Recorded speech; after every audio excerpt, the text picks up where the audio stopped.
эң эркин басып жүргөн эле адамды камап коюу чындыгында оор учур болот экен. Нагрузка абдан көп. Башка маселени ойлонууга убакыт деле жетпей калат кээде. Аябай эмоционалдуу дагы жарандарыбыз бар.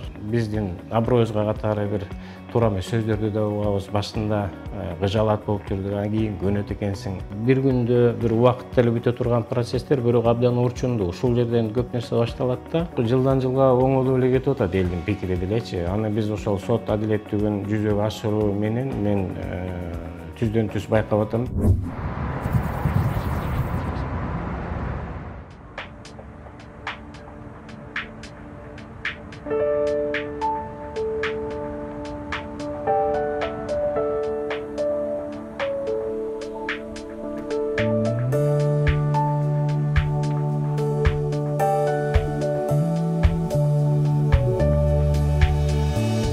Эң биринчиси эле биздин 1-Май райондук сотунун мүнөзү, өзгөчөлүгү башка сотторго салыштырмалуу башкачараак болуп атпайбы? Анан ошо тынччылык болсо экен бүгүн, ошол жумушубуз тынч болсо, негизги эле ошол. Анан экинчиси, кечеги болгон процесстерди мен өзүм анализдеп келем, ошону кандай өттү, туура эле чечим кабыл алдымбы. Анан бүгүнкү ошо келе жаткандагы иштерди пландаштырып кетебиз. Ошолорду тактап, мисалы үчүн келсе эмне кандай суроолор болушу мүмкүн, кандай жыйынтык чыгат ушу процесстин жыйынтыгы менен, канааттандырабызбы же жокпу, ошолорду баштапкы күнү материалдар менен бир сыйра жумуштан кийин таанышып, анан эртең менен келатканда ошолорду бир аз анализдеп, ошентип келебиз. Кайсы залда?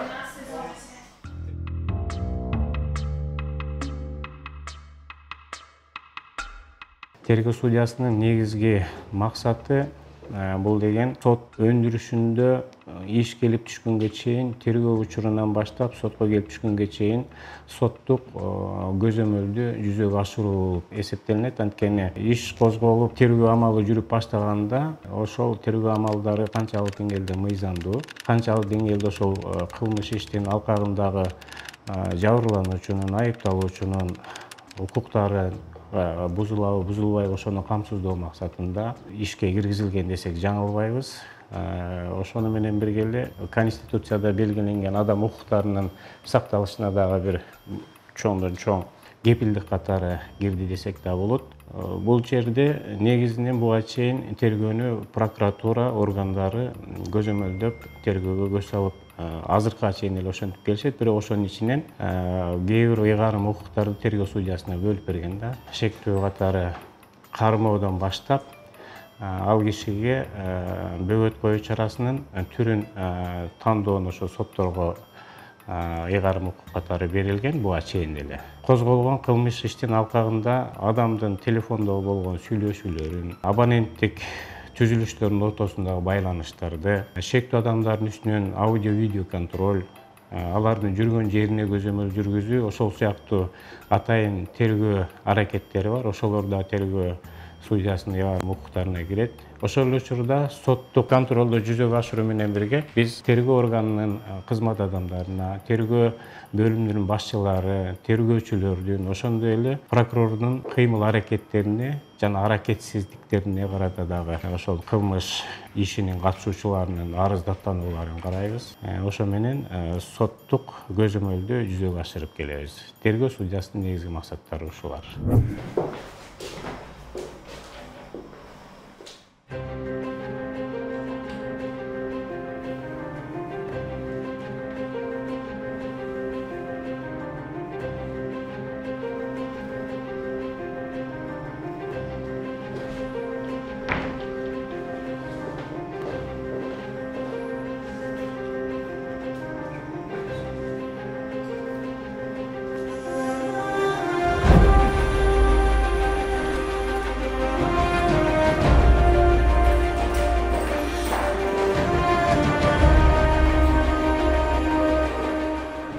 Абдан оор, анткени эң эркин басып жүргөн эле адамды камап коюу чындыгында оор учур болот экен. Эми көрүп турабыз, материалдар анын ошол кылмышкер экенин далилдеп турат. Камоо маселесин андай учурларда мисалы үчүн жеңилирээк болот. Анан кээ бир учурларда жанагы жашы улгайып калган кишилер же болбосо аял жынысындагы кишилер келип калганда ошолорго кыйыныраак менимче. Меники ошол негизинен ошол айыл кишилерге бир аз ойлонтот да ушу маселе. Анан болушунча ошол негиз боло турган болсо камак менен байланышпаган түрүн карап көрүүгө аракет кылабыз.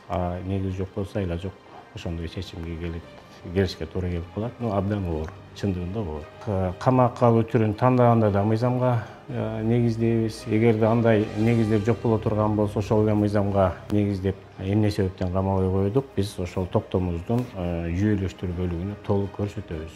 Аны прокурор азыр жабырлануучунун дагы укугу пайда болуп калды, апелляциялык тартипте даттануу берет. Анан көпчүлүк учурларда жогору турган соттук инстанцияларда биздин чыгарган чечимдерибиз күчүндө калып келүүдө. Даттануулар көп болуп атат азыр. Ошо даттануулар дайындайбыз. Алардын мөөнөтүн өткөзүп ийишибиз мүмкүн эгерде эртеси жумушка чыкпайм деп эс ала турган болсок.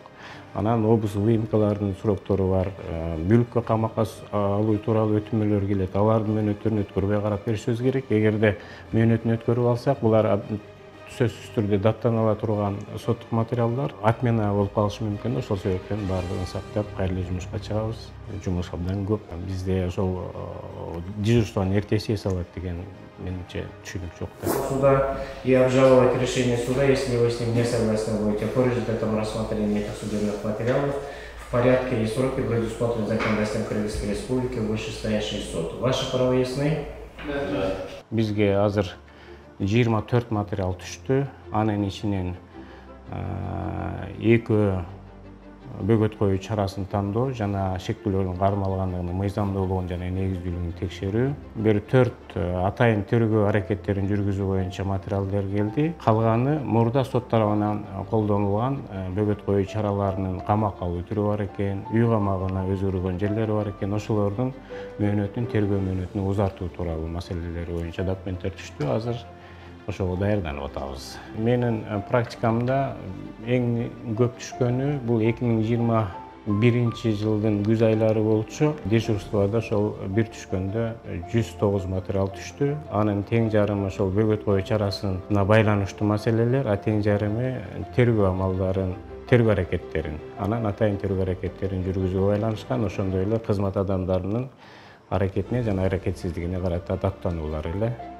Буга кошумча айыпталуучулардын мүлктөрүнө камак салуу маселелери да көп болот. Ошол жыйынтыгында 109 материал келип түшкөн. Анан биздин жазык процессуалдык кодекстин талаптарына ылайык бөгөт коюу чарасын кароо абдан кыска мөөнөттө, азыр 5 саатка чейин болуп калды. Ошондой материалды биз түшөрүү менен убакытты өткөрбөй карап беребиз. Калганы бөгөт коюу чарасынын мөөнөтүн узартуу, анын түрүн өзгөртүү маселелери ал 3 күндүн ичинде каралыш керек.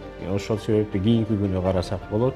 Ал эми жана тергөө аракеттерин жүргүзүү маселелери 24 сааттын ичинде, аны ошол күнү же болбосо эртеси 24 саат өткөзбөй карап бергенге аракет кылабыз. Ал эми даттануулар башта 3 күн болчу, азыр 10 күндүк мөөнөт болуп калды. Ошол процессуалдык мөөнөттөн мөөнөтүн өткөзбөй караганга аракет кылып иштеп атабыз. Негизинен жумуш оор, түнү менен алып иштеген учурлар да болду. Менин практикамда 3-4 жолу болду ошондой маселе. Эрте менен 4-тө, түнү 3-тө, бир жолу эрте менен 7:30 жумуштан чыкты.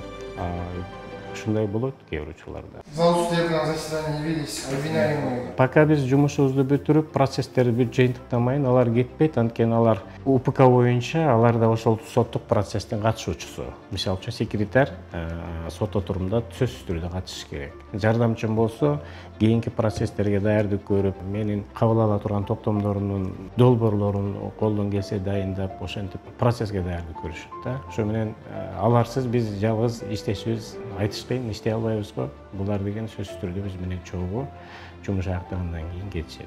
Жүктөр абдан көп, анткени катчы биз карап бүткөндөн кийин мыйзамдарда белгиленген тартипте протоколдорду жазып, аны кеңсеге тапшырып, кээ бир тараптар ошол протокол менен таанышуу, протоколдорго сын пикирлерди жазышат, ошондой маселелерди көтөрөт. Биз ошого даяр болуш үчүн катчыбыз ошол мыйзамдарда каралган мөөнөттө ошол бардык соттук материалды даярдап кеңсеге тапшырыш керек. Уюштуруу иштери да буларга жүктөлгөндө, мисалы үчүн тергөөчүнү, прокурорду, даттанып берген кишилерди убагында кабарлап, почтаны жөнөтүп, булардан көп нерсеге көз каранды. Биздин процесстердин толук кандуу алып барышында абдан чоң роль ойношот.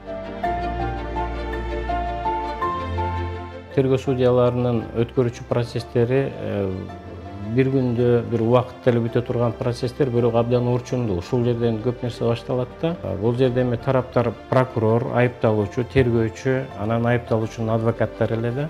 Кээде жабырлануучу келип калат, ал процесс закрытый болбосо кирип катышса болот. Анан ошол учурда айыпталуучунун туугандары процесске кирип атканда акыйкат чечим чыгарып бериңиз деген сөздөрдү айтып калышат. Анан кээ бир учурда аябай эмоционалдуу дагы жарандарыбыз бар. Айыпталуучу камалып калган учурда бир биздин аброюбузга катары бир туура эмес сөздөрдү да угабыз. Башында кыжалат болуп жүрдү, анан кийин көнөт экенсиң. Кыскасы ошентип иштеп атабыз. Ар кандай сөздөр болот. Анан кээде талкуулап калышат экен, жактоочулар тарабынан угуп калабыз. Ошолдой тергөөчүлөр же оперативдик кызматкерлер айтып калышат, сиз жөнүндө мындай сөздөр болуп атат, тигиндей сөздөр болуп атат. Буюрса жакшы эле, жакшы жагынан эле тергөө судьялары жөнүндө сөздөрдү угуп калабыз. Ал жаман маалыматтарды же айтышпайт, же мындай бетиңизге келип. Негизинен жакшы эле буюрса. Жүктөмө абдан эле көп да, нагрузка деп коебуз орусча. Нагрузка абдан көп. Башка маселени ойлонууга убакыт деле жетпей калат кээде. Кээде ошол үй бүлөсү менен телефон менен деле байланышканга, калууларга жооп бере албай калган учурлар болот. Кечке процессте болосуз.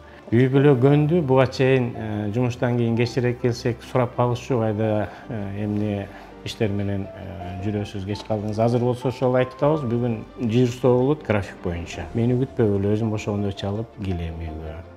Башында сурап жүрүштү, качан келесиз, кечки тамакка келе аласызбы, жокпу. Азыр сурабай деле калышты, ошо көнүп калышты окшойт.